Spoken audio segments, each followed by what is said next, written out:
iweze kumetameta.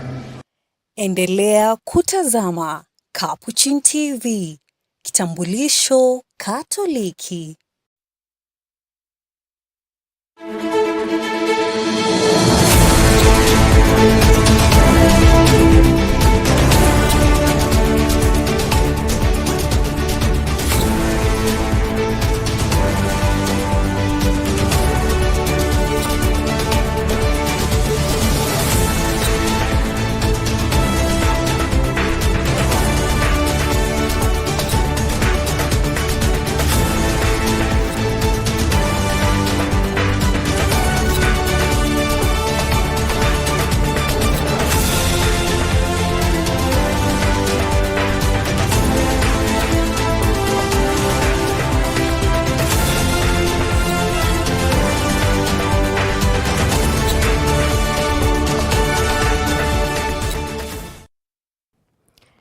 Hello and welcome to today's edition of Catholic Focus. My name is Deborah Mwanya and our sign language interpreter is Frida Gekunda. In this program, we highlight stories of faith, service, and the Church's mission in society. Thank you for joining us. Welcome. Skin diseases remain largely overlooked health issue in many parts of Kenya, despite affecting thousands of people, especially children. In Busia County, the rising number of skin-related infections has prompted the county government to take action. In a move aimed at providing long-term solutions, the county government of Busia has entered into a partnership with the Eczema Society of Kenya.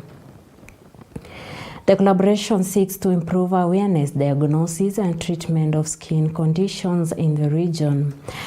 Our correspondent, Yvonne Onuso, reports on the initiative and what it means for the affected communities.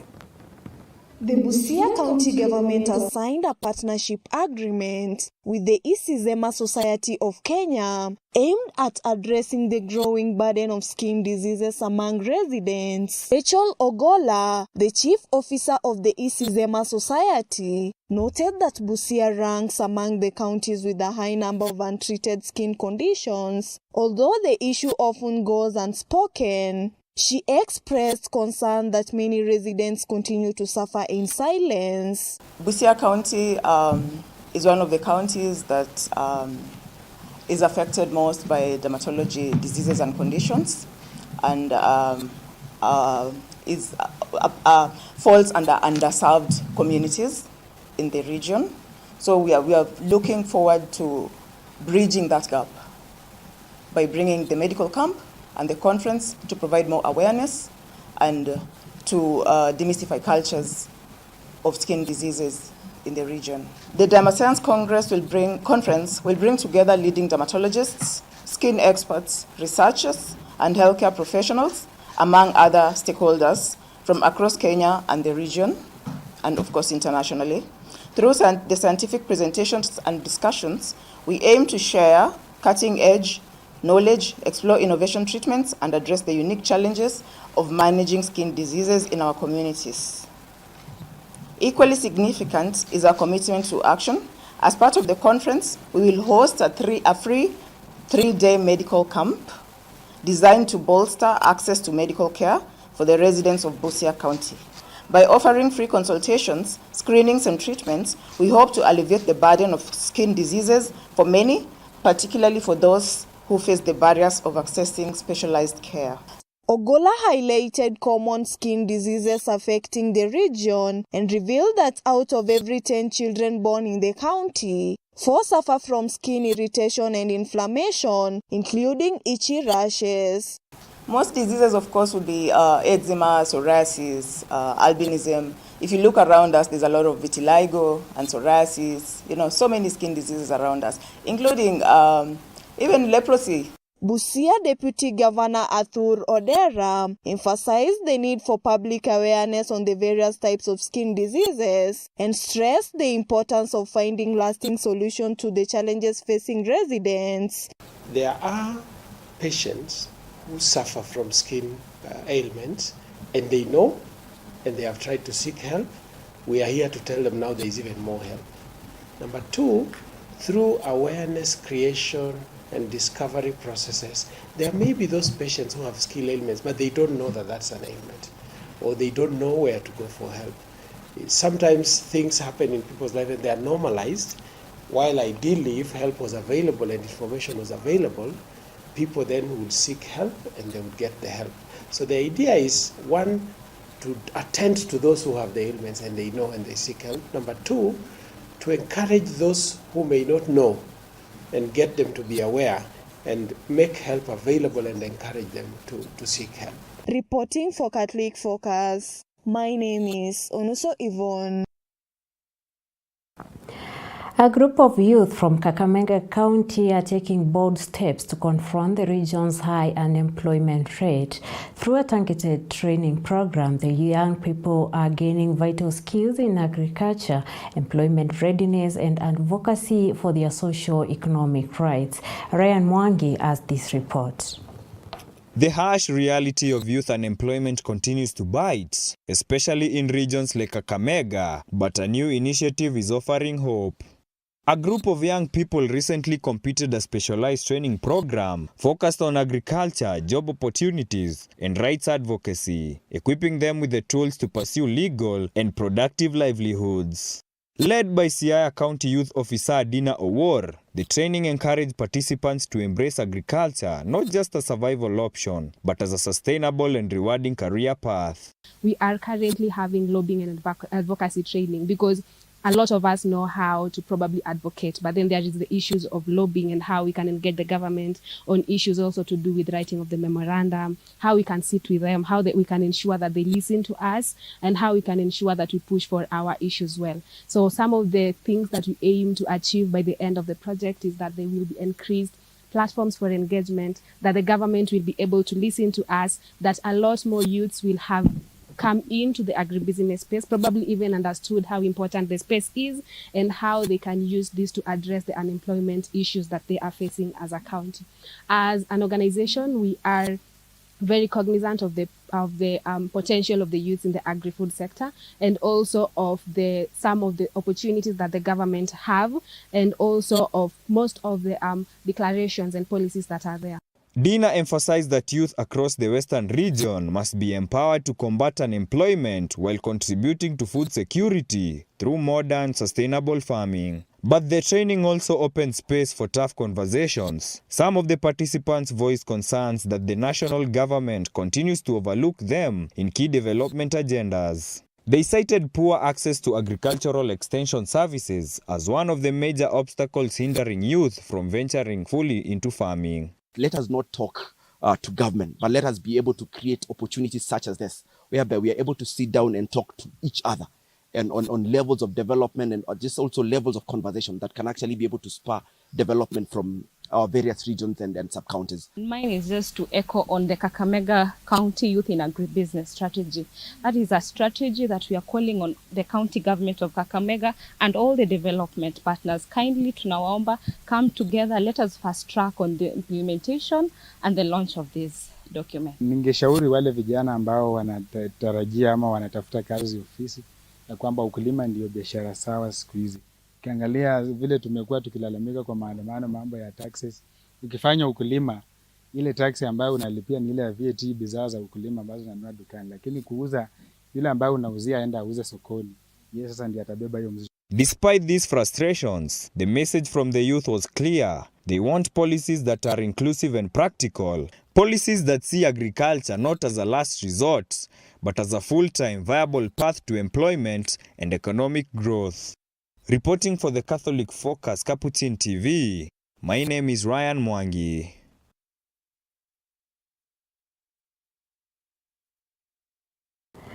Moving forward, Kirutai Primary School, nestled in Bololo Ward, Taita Taveta County, is gaining recognition for its outstanding progress in modern agriculture through its dynamic 4K club. The school has emerged as a leading institution in the county thanks to its innovative farming practices. Despite facing challenges such as a limited water supply and small parcels of land, the pupils have shown remarkable resilience and ingenuity. By embracing simple irrigation methods and modern farming techniques, they have significantly boosted vegetable production, proving that determination and innovation can overcome even the toughest hurdles. I had the privilege of visiting Kirutai Primary School in Bolorwa, Taita Taveta County, where pupils under the 4K club have transformed a small piece of school land into a thriving vegetable garden and other crops. Ya kwamba kuna wakati watoto walikuwa nakula boboro na wanakosa nini? Hizi greens. Nikaona kwamba ni vyema tuanze hii safari ya kuwafunza watoto jinsi ya kupanda kupanda hii mmea, hizi mboga, kutumia maji kidogo. Kwa sababu hii sehemu ni kavu zaidi. Kuna challenges za maji ambazo ni ngumu. Ya kwamba ukisema ya kwamba unapanda mmea bila kutumia hii innovation inakuwa ngumu. Despite the challenge of water scarcity in the area, the students have committed themselves to farming using modern agricultural techniques. The vegetables they grow are not only used to prepare meals at the school, but also as sold to Kirutai community, creating a source of income and fostering a self-reliance. Nilipoangalia nikaona kwamba wanafunzi wanahitaji mboga. Wanafunzi wanahitaji mboga ili wapate lishe bora. Hizi mboga tutatumia pia na wanafunzi. Wakati mwingine tunapika na wanafunzi. Alafu tena zingine tunauza tupate pesa.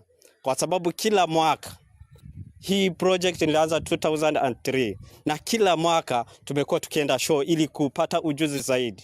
So tumeenda show ya Mombasa mara kama 2 hivi. Hata huu mwaka pia tuna plani ya kwenda Mombasa. The 4K Club, whose Kiswahili motto is kuungana, kufanya, kusaidia Kenya, was revived in 2021 by former President Uhuru Kenyatta. Its goal is to train young people in modern farming, boost food production, and open up employment opportunities for the youth. Tulianza 2003 presidential competition, hata hivi bado tuko kwa mashindano. Huu mwaka wanakuja tena.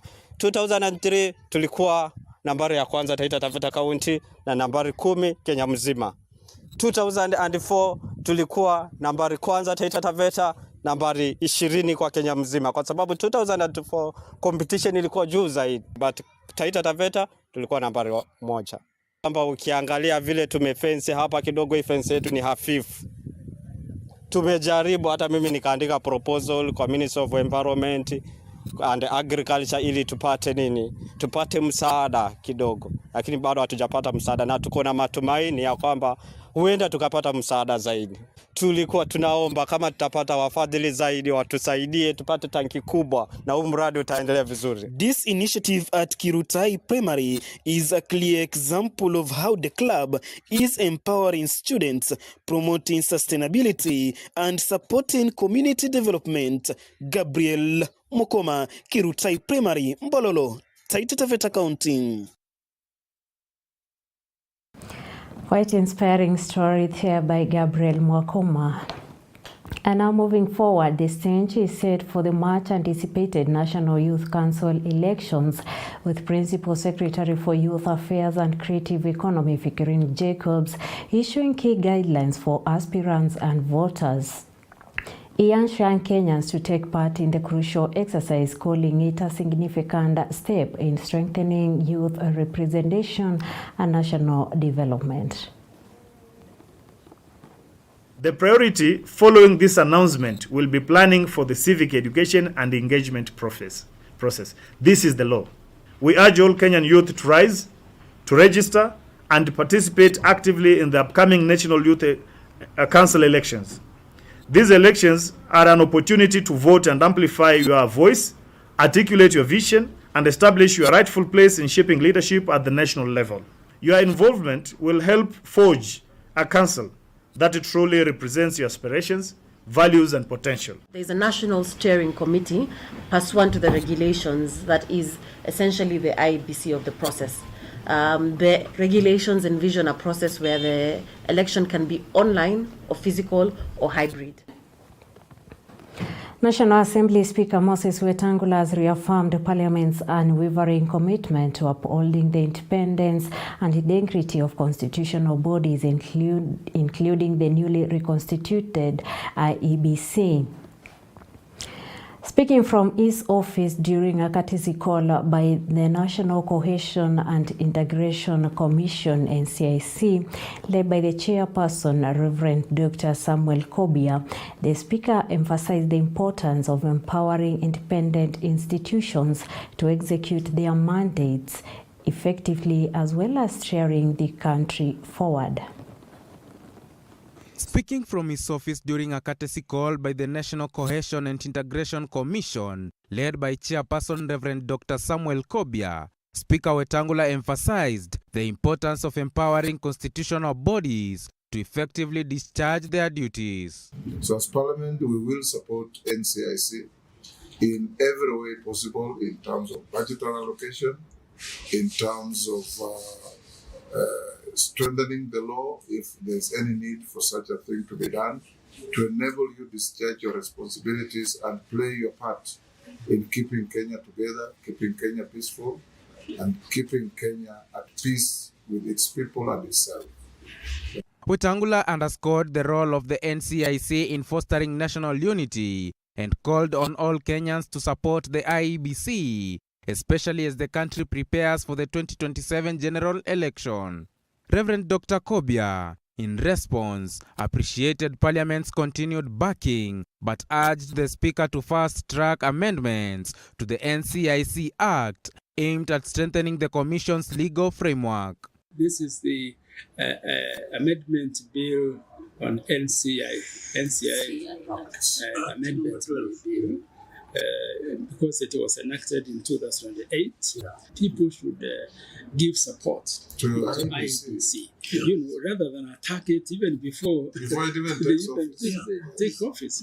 So what you did was very good. Meanwhile, the Speaker expressed concern over frequent street protests, urging political leaders to distinguish between lawful demonstrations and acts of violence. He cautioned against insightful rhetoric, warning that it risks destabilizing national cohesion. The Speaker encouraged peaceful, well-organized protests akin to those seen in mature democracies, stressing that the right to demonstrate must not infringe on the rights of others. But a clear distinction must be drawn between demonstrating, picketing, and rioting.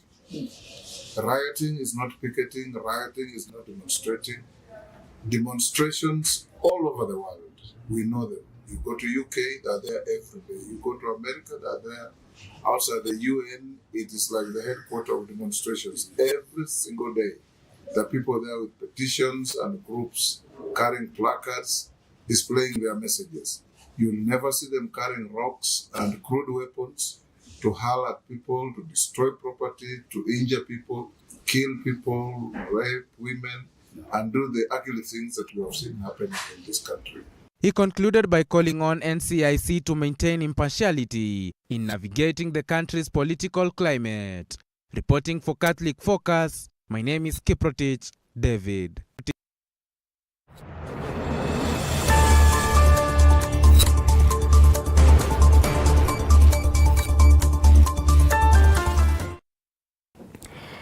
Checking on the business world, Kenya is set to deepen its bilateral relations with Egypt, with trade, investment, and tourism emerging as the frontiers of cooperation between the two nations. This comes amid growing diplomatic and economic engagements anchored into mutual growth and development.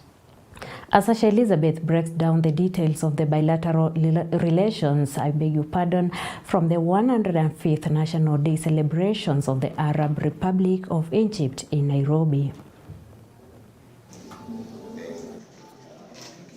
Kenya and Egypt are on a steady path to strengthening their long-standing diplomatic ties, with recent high-level engagements signaling a new era of strategic cooperation.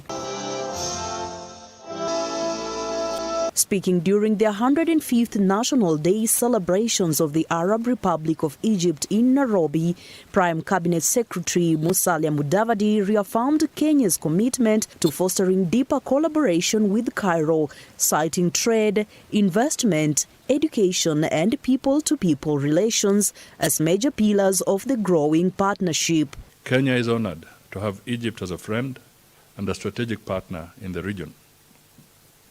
Our enduring ties span decades of close cooperation across the fields of trade and investment, education and technical training, health, agriculture and food security, tourism and culture, and people-to-people exchanges, among others. Trade between Kenya and Egypt has been on an upward trajectory, with a total trade volume estimated at between 600 million and 700 million US dollars in 2025. Notably, Egypt is Kenya's second largest tea market in the world, as you have indicated. Mudavadi emphasized that the signing of a joint declaration of a strategic and comprehensive partnership earlier this year by President William Ruto and Abdel Fattah el-Sisi marked a historic milestone, following the first state visit by a Kenyan president to Egypt in January 2025. Kenya and Egypt have also continued to deepen their relations through high-level engagements. Most notably is the state visit by President Ruto to Egypt in January 2025. The historic visit marking the first state visit to Egypt by a Kenyan president culminated in signing of a strategic and comprehensive partnership agreement. The last 3 years witnessed an unprecedented development and many steps to increase the cooperation between Egypt and Kenya in all possible areas, from youth, sports and education to information and space technologies. The two countries engaged in intensive bilateral visits, consultations and deliberations which were crowned earlier this year with the state visit of His Excellency William Samoei Ruto to Egypt. 12 memoranda of understanding were signed during that visit, covering a wide range of sectors including maritime cooperation, higher education, housing, youth empowerment and ICT, all aimed at unlocking opportunities for both countries. Our two heads of state jointly witnessed the signing of 12 memoranda of understanding, further cementing our bilateral ties and elevating our relations. Mudavadi, who also serves as the Cabinet Secretary for Foreign and Diaspora Affairs, said the 62-year relationship has been instrumental in promoting mutual prosperity, with Kenya being home to several Egyptian investments and Egypt hosting a vibrant Kenyan diaspora. Today also marks 62 years of flourishing diplomatic relations between Kenya and Egypt. Ours is a long-standing partnership underlined by the fact that our mission in Cairo is Kenya's second diplomatic post to be established abroad. This milestone reflects the depth of our historical, cultural, and economic bonds, as well as our shared commitment to cooperation and mutual prosperity. Kenya is home to several Egyptian businesses, while Egypt hosts a vibrant Kenyan diaspora community, comprising professionals, students, business people, and skilled workers. Kenya and Egypt share immense potential for collaboration in the tourism sector. The Voice of Free Africa was the first radio broadcasting in Kiswahili, was launched from Cairo in 1957. 6 years later, Egypt became the first country with which Kenya established diplomatic relations, second only to the United Kingdom. Those relations today, more than 6 decades afterwards, they show us that our brotherhood is still flourishing with ever-expanding horizons for cooperation. The Prime CS hailed the active participation of both countries in regional frameworks such as COMESA and the African Continental Free Trade Area as evidence of their shared vision for intra-African trade and economic integration in line with the AU's Agenda 2063. On the regional front, Kenya and Egypt's active participation in regional frameworks such as the Common Market for Eastern and Southern Africa, COMESA, and the African Continental Free Trade Area reflect our commitment to advancing economic integration and boosting intra-African trade in alignment with the African Union's Agenda 2063. Kenya and Egypt remain steadfast in supporting multilateral efforts to promote peace and stability in conflict-affected regions such as Sudan, South Sudan, Somalia, Libya, and the Sahel. The National Day celebrations also marked the farewell of outgoing Egyptian ambassador to Kenya, Wael Nasreddin Attier, who was lauded for strengthening bilateral relations during his tour of duty. A few weeks from now, I will complete 3 inspiring years in Kenya, through which I had a lot of joy and many, many friends.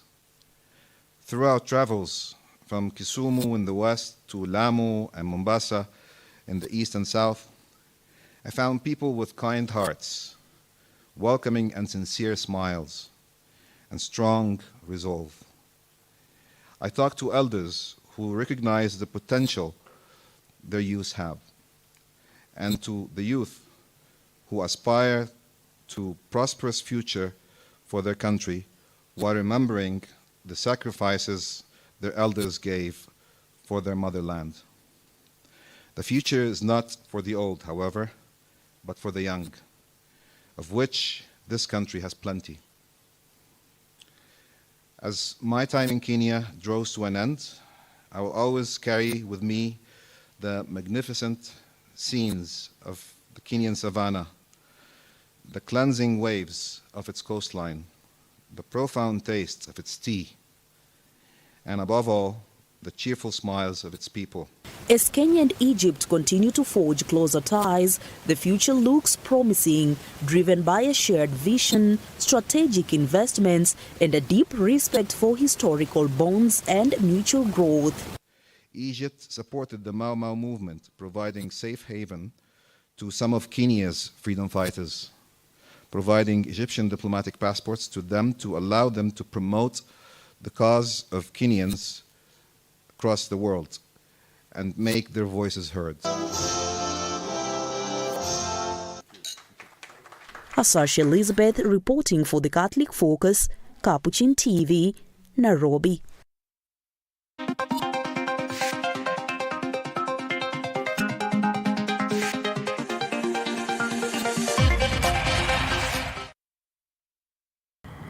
And today in Sports Cabinet Secretary Salim Vuria presided over a multi-agency safety and security training at Kasarani Stadium ahead of the highly anticipated tournament.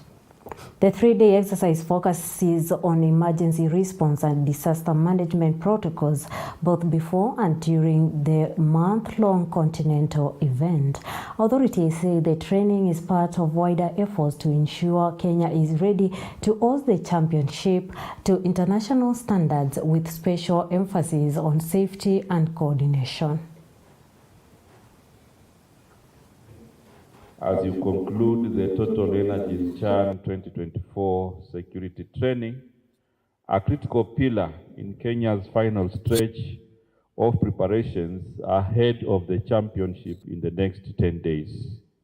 The security engagement coordination with the Ministry of Interior and National Administration, CAF and the local organizing committee reflect the steady, continuous, and well-coordinated progress we have made as a country in our broader efforts to deliver a safe, seamless, and successful continental tournament.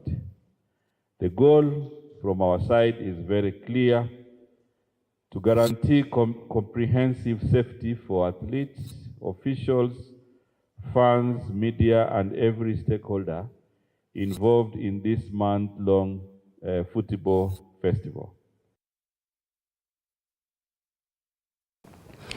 The national team held high-energy training session at Nyayo National Stadium as they gear up for the Continental Showdown.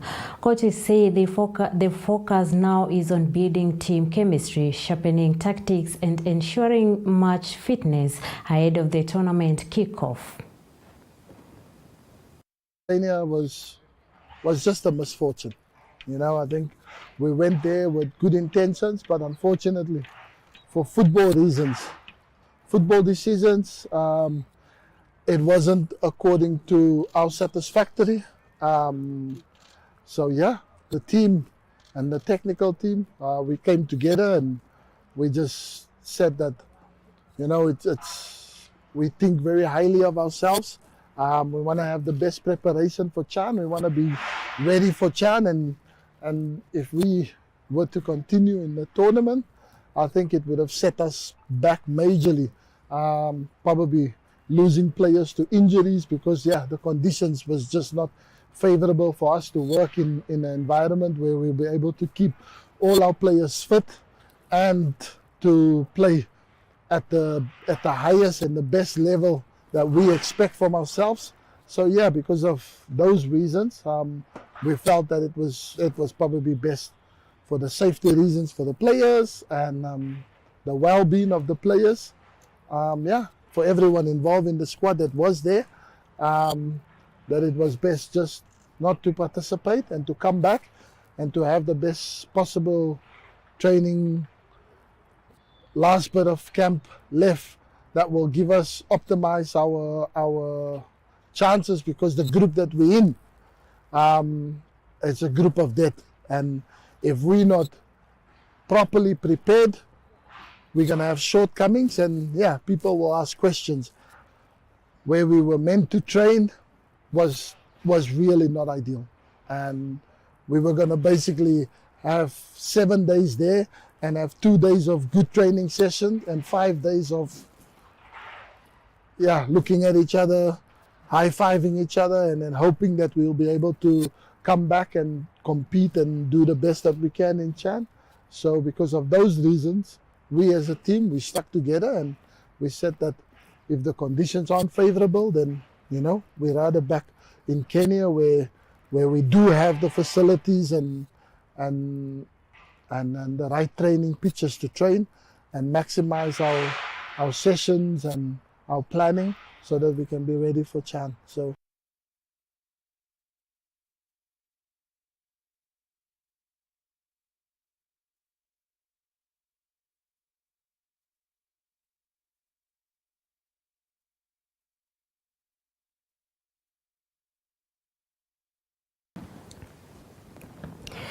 A highly rated defender, Ikutwa joins the Brewers on 2-year deal ahead of the new season.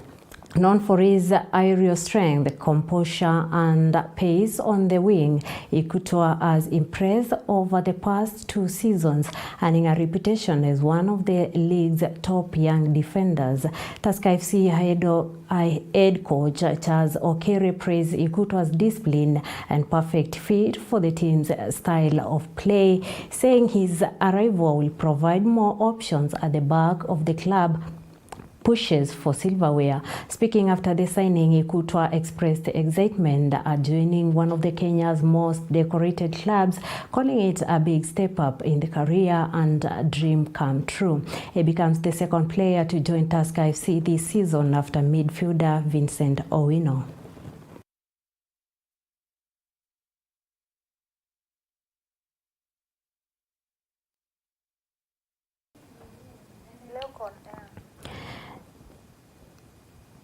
Teenage football talent Tyrone Joroge is eyeing a breakthrough into professional football in Spain. The 17-year-old, who spent 2 years at the Nastic Sports Academy in Barcelona, is now hoping to follow the footsteps of his former teammate Aldrin Kebet, who recently signed a pro deal. Joroge is currently sharpening his skills at FC Gabia Academy in Granada as he works towards securing his own place on the professional stage.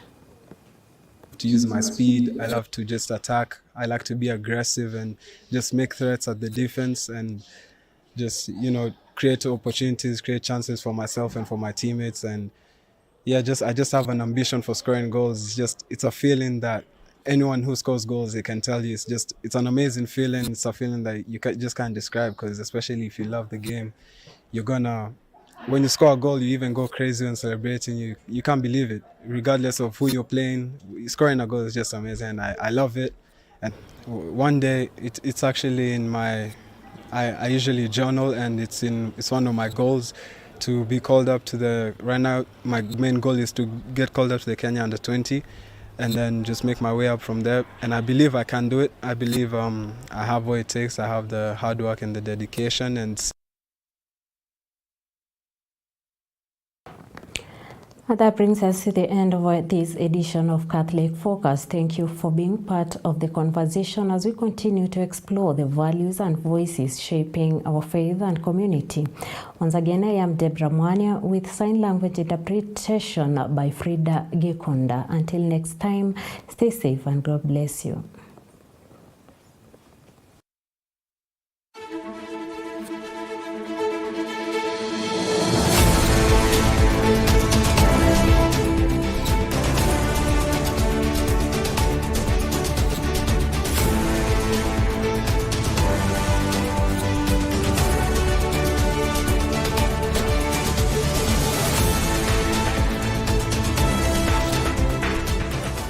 Keep watching Capuchin TV, your staunchly Catholic identity channel.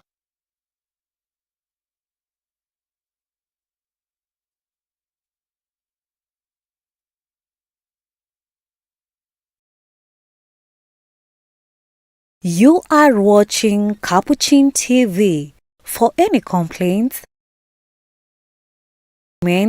or compliments on our programming, you can either write to us on info@capuchintv.co.ke or you can call us directly on 0717 424 866. Your complaint shall be addressed within 7 days. Remember to keep a copy of your communication with us. Keep watching Capuchin TV, your Catholic identity.